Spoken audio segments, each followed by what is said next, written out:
பொன்னாரும் தில்லை புலியூர் வெண்பாவிற்கு பன்னாளும் ஏத்திப் பணிகுவாம் நன்னாரி கக்கும் சரப்பூங்கடுக்கையா நின்ற கற்பக குஞ்சர பூங்கழல். அனைவருக்கும் இனிய மாலை வணக்கம். திருவரங்கம் ராசவில்ல செண்பக தமிழரங்கின் வாயிலாக உங்கள் அனைவரையும் இந்த பொழுதிலே சந்திப்பதில் நான் பெருமகிழ்ச்சி அடைகின்றேன். தொடர்ந்து நாம் சிதம்பரம் என்கின்ற திருப்புலியூர் வெண்பா என்று ஒரு அரிய வகை நூலை குறித்து அனுபவித்து வருகின்றோம். ஆதி மும்மூர்த்திகளிலே ஒருவரான கவிஞர் புலவர் மாரிமுத்தா பிள்ளை அவர்கள் இயற்றிய இந்த நூலை குறித்து நாம் பார்த்து வருகின்றோம். ஒரு சிறிய முன்னோட்டமாக இந்த நூலினை பற்றி 100 வெண்பாக்களை கொண்ட இந்த நூல் 4 வகையாக பிரிக்கப்பட்டிருக்கின்றது. அதிலே முதல் வகையானது திரிபாகவும், இரண்டாவது வகை யமகமாகவும், மூன்றாவது வகை சிலேடை மற்றும் திரிபு, நான்காவது வகை சிலேடையோடு சேர்ந்த ஒரு உவமை, அதனோடு சேர்ந்த ஒரு திரிபு என்று 4 வகையாக இந்த நூல் பிரிக்கப்பட்டிருக்கின்றது. இதை தொடர்ந்து நாம் அனுபவித்து வருகின்றோம். இன்று அதிலே முதல் வகையான திரிபிலே நாம் பார்க்க இருக்கின்ற ஒரு அருமையான பாடல். சிவபெருமானவர்கள் தன்னுடைய மனைவியான உமாதேவியாருக்கும் வியாக்கிரபாதர் என்று அழைக்கப்படுகின்ற புலிக்கால் முனிவருக்கும் சிதம்பரம் திருத்தலத்திலே தன்னுடைய நடனத்தை காட்டி அருளிய வரலாற்றினை நமக்கு மாரிமுத்தா பிள்ளை அவர்கள் இங்கு பதிவு செய்கின்றார்கள். அந்த வெண்பாவிலே சிவபெருமான் திருநடனம் ஆடிய வரலாற்றினையும், திரிபு என்று வரும்பொழுது சிவபெருமானுடைய தன்மை, அவர் எப்படி பக்தர்களுக்கு மோட்சம் அளிக்கின்றார் என்பதையும், சிவபெருமான் தன்னை நோக்கி கணைகளை தொடுத்த மன்மதன் என்கின்ற அந்த காமதேவனை எப்படி தன்னுடைய 3வது கண்ணினை கொண்டு எரித்து சம்ஹாரம் செய்தார் என்கின்ற வரலாற்றினையும் நமக்கு மாரிமுத்தா பிள்ளை அவர்கள் இந்த திரிபு வகையான வெண்பாவிலே எடுத்து சொல்கின்றார்கள்.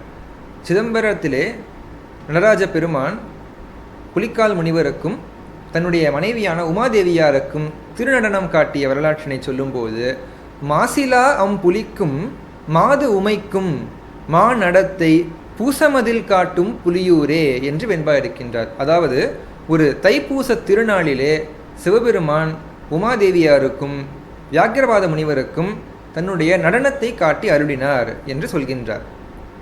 அதைத்தான் மாசிலா புலிக்கும் மாது உமைக்கும் மா நடத்தை பூசமதில் காட்டும் புலியூரே, பேசரிய வித்தகத்தார் கண்டிறந்தார் வீடுறச் செய்து அங்கசர்க்காய் மத்தகத்தார் கண்டிறந்தார் வாழ்வு என்று வெண்பாவை முடிக்கின்றார்.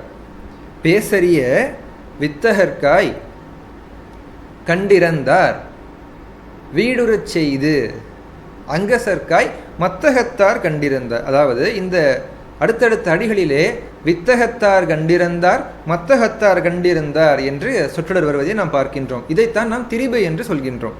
என்ன சொல்ல வருகின்றார் என்றால், சிவபெருமானானவர் தன்னுடைய தரிசனத்தை பெற்ற பிறகு உயிர் நீத்த பக்தர்களுக்கு மோட்சத்தை கொடுப்பவராக இருக்கின்றார்.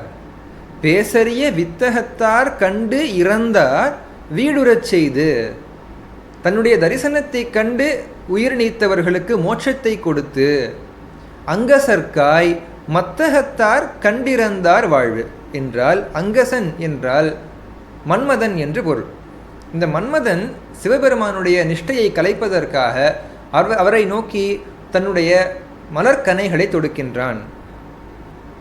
இதை உணர்ந்த சிவபெருமான் தன்னுடைய 2 கண்களையும் திறக்காமல் நெற்றிக்கண்ணை திறந்து அதிலிருந்து தீ வரச் செய்து அந்த மன்மதனை அனங்கனாக செய்து விடுகின்றார். அங்கம் உள்ளவனை அனங்கன், உருவம் இல்லாதவனாக மாற்றிவிடுகின்றார்.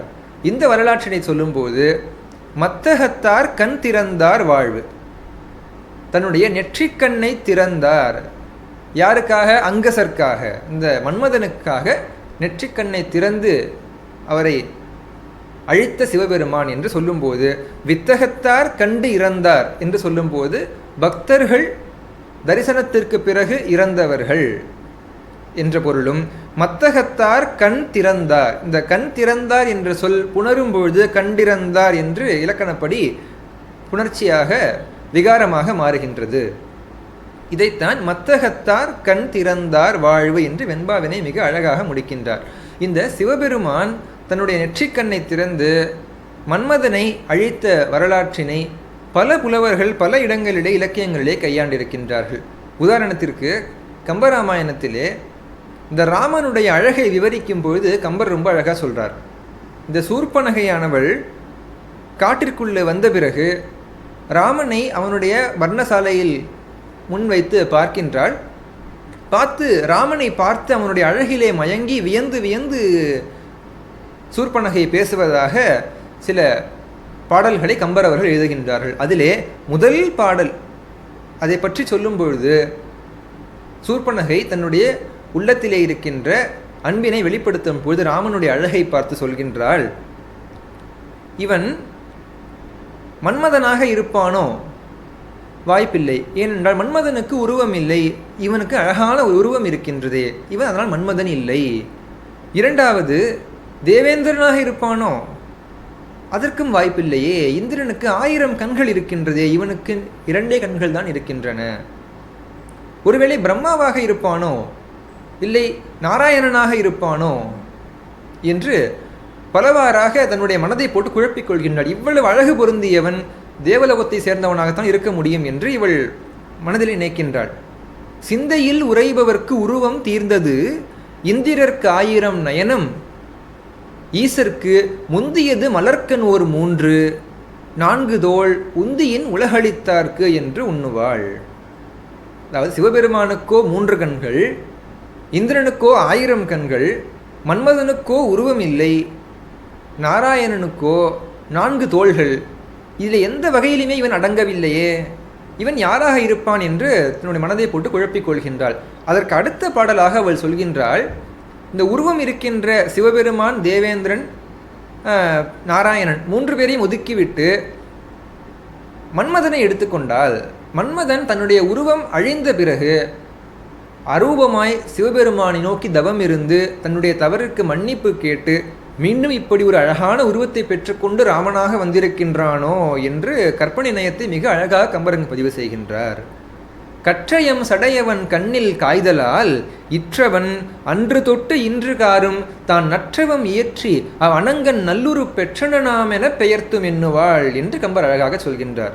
அதாவது மன்மதனானவன் அன்று முதல் இன்று வரை நெடுங்காலம் தவம் செய்து தான் இழந்த உருவத்தை சிவபெருமானிடம் கேட்டு வந்திருக்கின்றான், அதனால்தான் இவன் இவ்வளவு அழகாக இருக்கின்றான் என்று ராமனை பார்த்து பலவாறாக தன்னுடைய காதலை வெளிப்படுத்துகின்றான்.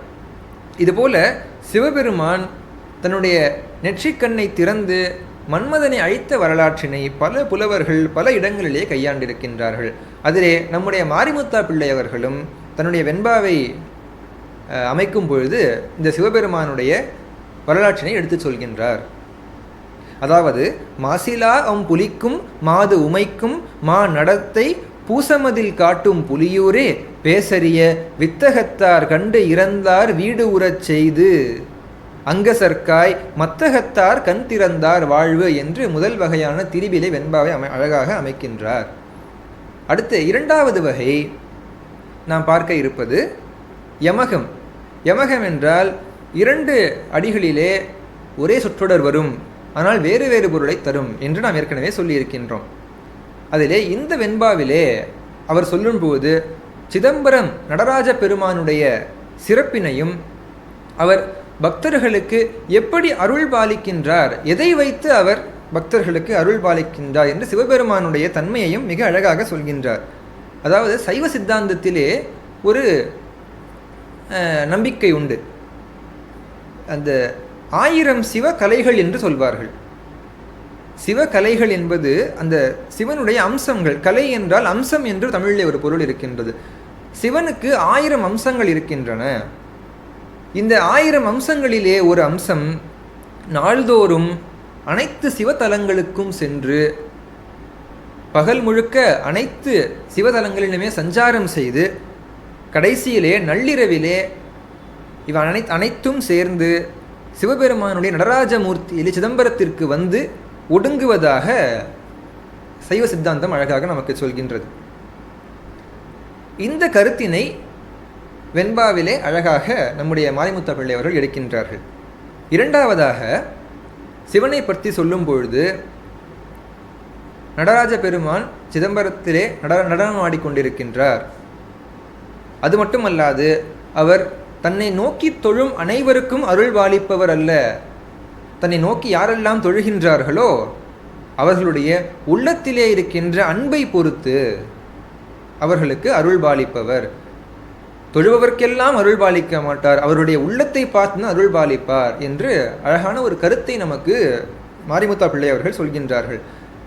எப்படி முதலாவதாக 1000 கலைகளிலே ஒன்றான சிவகலை சஞ்சாரம் செய்து சிதம்பரத்திலே வந்து ஒடுங்குகிறது என்கின்ற கருத்தினையும், சிதம்பரத்தை ஏன் நடராஜ பெருமான் தேர்ந்தெடுத்தார் என்கின்ற ஒரு கருத்தையும், மூன்றாவதாக எப்படி எதை வைத்து பக்தர்களுக்கு அருள் பாலிக்கின்றார் என்கின்ற கருத்தையும் நமக்கு ஒரு அழகான வெண்பாவாக யமகத்தோடு அமைக்கின்றார் மாரிமுத்தா பிள்ளை.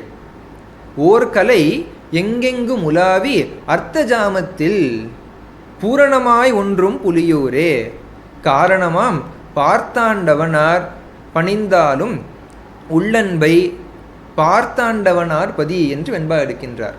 அதாவது ஓர் கலை சிவனின் அம்சம் எங்கெங்கும் உலாவி அர்த்த ஜாமத்தில் நள்ளிரவிலே பூரணமாய் ஒன்றும் புலியூரே சிதம்பரத்தையே வந்து அடைகின்ற சிறப்பு வாய்ந்த புலியூரே காரணமாம் பார்த்தாண்டவனார் பணிந்தாலும் உள்ளன்பை பார்த்து ஆண்டவனார் பதி. அதாவது சிதம்பரத்தை நடனமாடிக்கொண்டிருக்கின்ற நடராஜ பெருமான் பார்த்தாண்டவன், பூமியிலே நடனமாடும் சிவபெருமான் பார்த்தாண்டவன்.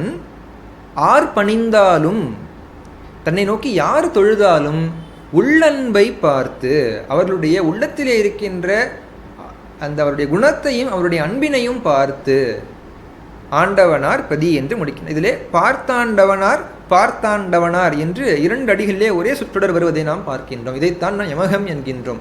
இதிலே முதலடியிலே வருகின்ற பார்த்தாண்டவனார் என்றால் தாண்டவன் ஆறு பணிந்தாலும் என்று பிரித்து பொருள் கொள்ள வேண்டும்.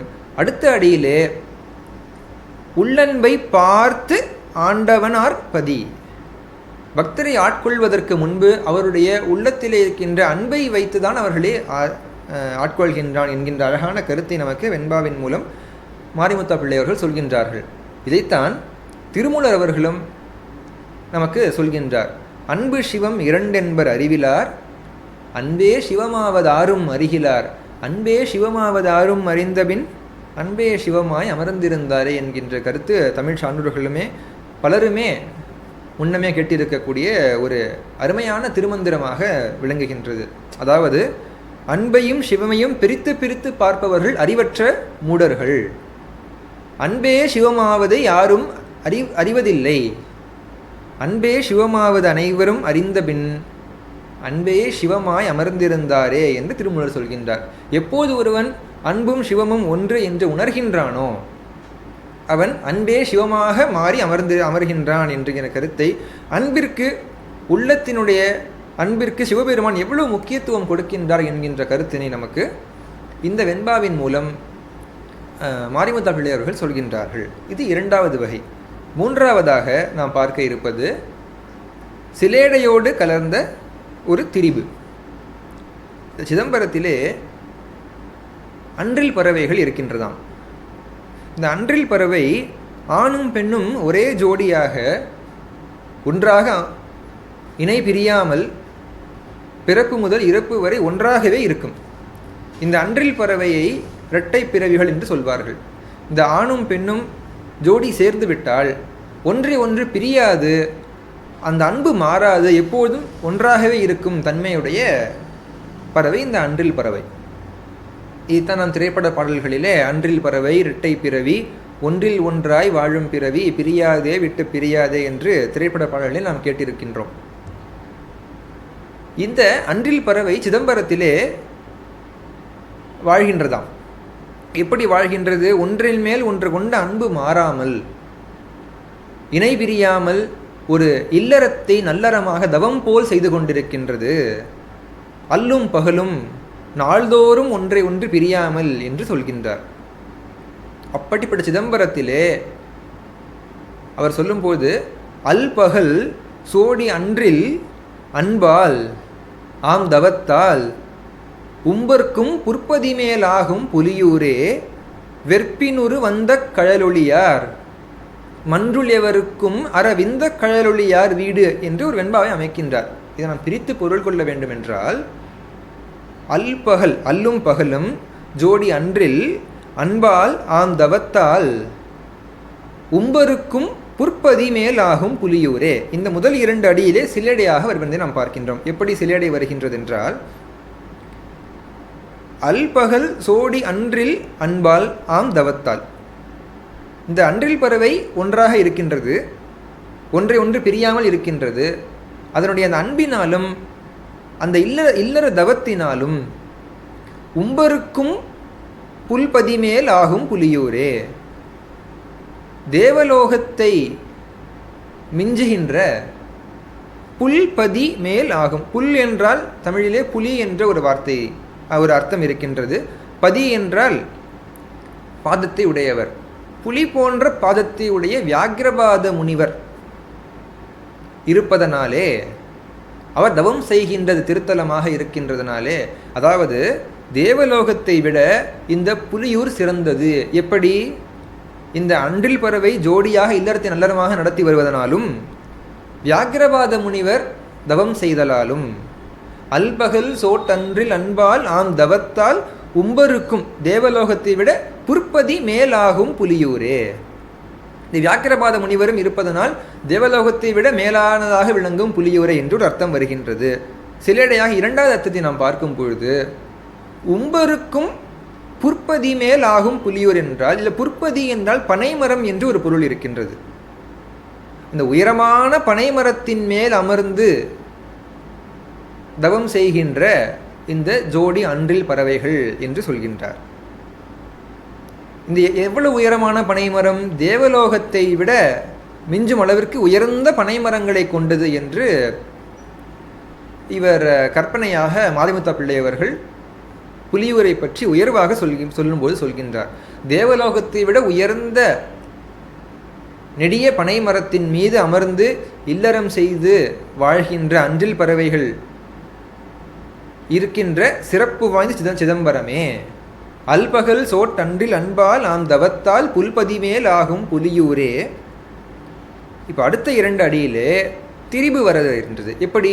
வெற்பினுரு வந்த கழலொளியார் மன்றுள் எவருக்கும் விந்த கழலொளியார் வீடு என்று முடிக்கின்றார். வந்த கழலொளியார் விந்த கழலொளியார் என்று அடிகள் வருவதை நாம் பார்க்கின்றோம். என்ன பொருள் என்றால், வெற்பின் உருவம் தக்க அழல் ஒளியார் என்று பிரித்து பொருள் கொள்ள வேண்டும்.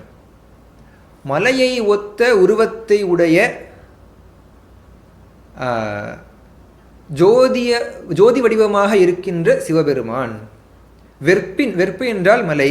வெற்பின் உருவம் மலை போன்ற உருவத்தை உடைய தக்க, வெற்பின் உருவம் தக்க அழல் ஒளியார், தீ போன்ற ஒளி வீசக்கூடிய சிவபெருமான்.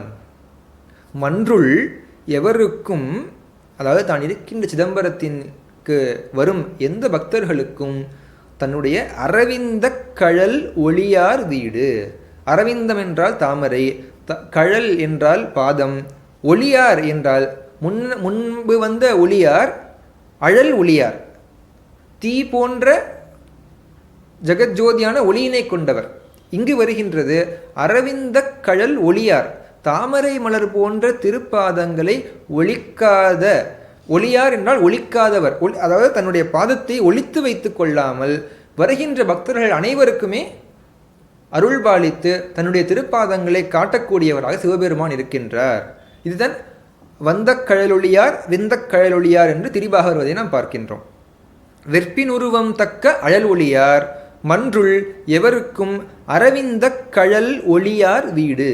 அப்பேற்பட்ட சிவபெருமான் வாழ்கின்ற வீடாக சிதம்பரம் திகழ்கின்றது என்று சிதம்பரத்தின் பெருமையை சொல்லும்போது அழகான சிலேடையையும் அமைத்து திரிபையும் அமைத்து நமக்கு மாரிமுத்தா பிள்ளை அவர்கள் சொல்கின்றார்கள். இது 3வது வகை. 4வது வகை சிலேடை, அதற்கொரு உவமை, அதன் பிறகு திரிவு. இது 4வது வகை. இங்கே அவர் சொல்லும் பொழுது சிதம்பரத்திலே இருக்கின்ற கடை வீதியும் கடல் அலையும் ஒன்றுதான் என்று ஒரு சிலேடை சொல்கின்றார். எப்படி? கடை வீதிக்கும் கடல் அலைக்கும் என்ன தொடர்பு என்று சொல்லும்பொழுது வெண்பாவிலே அவர் எடுக்கின்றார், அங்காடியாங்கம்பலை சங்காரம் செறிவால் பொங்காழி நேராம் புலியூரே என்று வெண்பா எடுக்கின்றார்.